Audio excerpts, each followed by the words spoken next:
urime për shtetin, për gjitha të bashkëtarëmi, sot luftuam me të vërtet.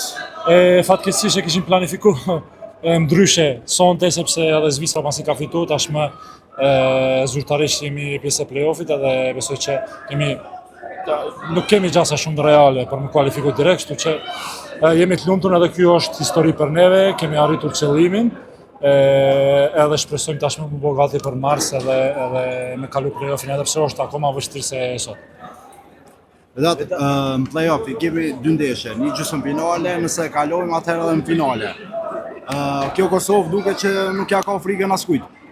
E vërtet është, nuk kemi frikë sepse kemi një lojë tonë, kemi një strategji prej besoj që 3 muajt e fundit edhe kemi pa edhe gjithë sepse kemi 4 lojë që nuk pusojmë asnjë gol, kemi luajtur kundër Suedis, kemi luajtur kundër Slovenisë që janë dy kombëtare të forta, kemi arritur fitore, kështu që besoj që kemi ekipin e gatshëm edhe shpresoj që deri në mars të gjithë këta lojtarët që kanë luajtur, që s'kanë luajtur, të vazhdojnë edhe formën edhe nëpër klube që në mars me qenë 100% edhe gati për play-off. Faleminderit.